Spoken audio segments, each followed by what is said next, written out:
মোবাইলে ধারণকৃত ভিডিও ফুটেজে এভাবেই নির্মমভাবে কুপিয়ে ও পিটিয়ে হত্যা করতে দেখা যায় আইনজীবী সাইফুল ইসলাম আলিফকে। কয়েক সেকেন্ডের এই ভিডিও ভাইরাল হলে তৈরি হয় ক্ষোভ।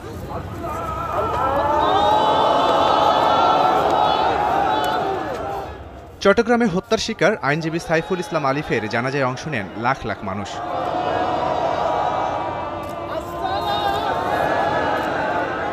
প্রথমে আদালত প্রাঙ্গণে ও পরে জমিয়াতুল ফালা মসজিদ মাঠে দ্বিতীয় জানাজা অনুষ্ঠিত হয়। জমিয়াতুল ফালা মসজিদ মাঠে দ্বিতীয় জানাজায় অংশ নেন বৈষম্য বিরোধী ছাত্র আন্দোলনের আহ্বায়ক হাসনাত আবদুল্লাহ এবং জুলাই স্মৃতি ফাউন্ডেশনের সাধারণ সম্পাদক সার্জিজ আলমও। চট্টগ্রাম মহানগরের জামায়াতের আমির শাহজাহান চৌধুরী দ্বিতীয় জানাজা পড়ান। জানাজা শেষে সাইফুল হত্যাকাণ্ডে হিন্দুত্ববাদী ও উগ্রবাদিতার বহিঃপ্রকাশ ঘটেছে বলে মন্তব্য করেন হাসনাত আবদুল্লাহ ও সার্জিজ আলম। এজন্য আওয়ামী লীগ ও ভারতবর্ষের ষড়যন্ত্রকে দায়ী করেন তারা। এ সময় ইসকনকে নিষিদ্ধের দাবিও জানানো হয়। বিশেষ কোনো রাজনৈতিক দল না, এটা আওয়ামী লীগ। আপনাকে বলতে হবে এটা আওয়ামী লীগের ভারতে বসে এটা ষড়যন্ত্র। গতকাল সাইফুল ভাইকে নৃশংসভাবে যেভাবে হত্যা করা হয়েছে সেটি হচ্ছে হিন্দুত্ববাদী উগ্রবাদিতার যে প্রকাশ, এই উগ্রবাদিতার বহিঃপ্রকাশ ঘটেছে।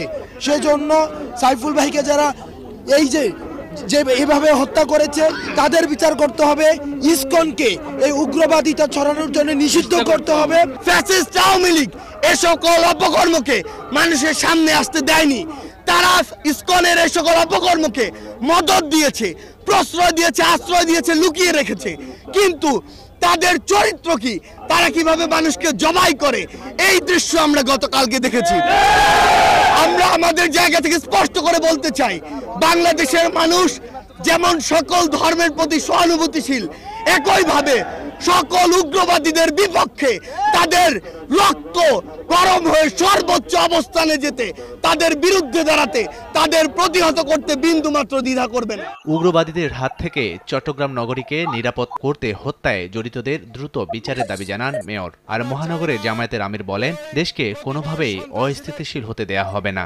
আমরা চাই না ওই কতিপয় সন্ত্রাসীদের কারণে সাধারণ সনাতনী কিংবা অন্য মানুষ সেখানে কোনো ধরনের হয়রানির শিকার হোক, সেটাও আমরা চাই না। আমরা চাই ওই চিহ্নিত সন্ত্রাসী যাদেরকে আমরা বারবার বলছি, যাদের দল নেই, যাদের ধর্ম নেই, যাদের বর্ণ নেই, তাদেরকে শাস্তির আওতায় এনে সর্বোচ্চ শাস্তির ব্যবস্থা করতে হবে। এটার কোনো অন্যান্যের আমরা একটা শান্তিপূর্ণ শহর চাই। 17 কোটি মানুষ আজকে আমরা ঐক্যবদ্ধ। আমরা কোনো অবস্থায় এই দেশে আর অশান্তি হতে দেব না।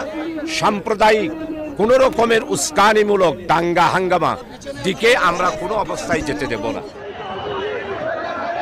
পরে নগরী টাইগার পাসে সম্প্রীতি সমাবেশ করে বৈষম্যবিরোধী ছাত্র আন্দোলন। বিভিন্ন শ্রেণী পেশার লাখ লাখ মানুষ এতে অংশ নেয়। সাধারণ মানুষ ইসকন নিষিদ্ধের দাবি জানান। এরা দেশ বিরোধী, এরা হচ্ছে জঙ্গিবাদী, এরা হচ্ছে ইসকন সংগঠনটিকে তাদেরকে এখন যে আমরা ছাড় দিই, তারা আমাদের দেশের মধ্যে অরাজকতা সৃষ্টি করে হিন্দু মুসলিম দাঙ্গা বাজানোর মাধ্যমে অনেক ক্ষতি করবে আমাদের দেশে। এদিকে আদালত প্রাঙ্গণে জানাজার আগে চিন্ময় কৃষ্ণের অনুসারীদের সংঘর্ষে আইনজীবী হত্যাকাণ্ডের ঘটনায় আদালত বর্জন করে বিক্ষোভ মিছিল ও সমাবেশ করেছেন আইনজীবীরা। হত্যাকারীদের দ্রুত গ্রেফতার করে বিচারের আওতায় আনার দাবি জানান তারা। আমাদের মধ্যে প্রতিশোধ কাজ করবে না, আমাদের মধ্যে কাজ করবে মহত্ব। আমরা আইনকে আইনের পথে চলতে সাহায্য করব। সিসিটিভি ফুটেজ দেখে হত্যায় জড়িত অভিযোগে 6 জন, পুলিশের উপর হামলার অভিযোগে 21 জন ও চট্টগ্রাম বন্দরনগরীতে ইসকনের পক্ষে মিছিলের পরিকল্পনার সময় ককটেল সহ আওয়ামী লীগ ও নিষিদ্ধ ছাত্রলীগের 6 জন নেতাকর্মীকে গ্রেফতার করা হয়েছে।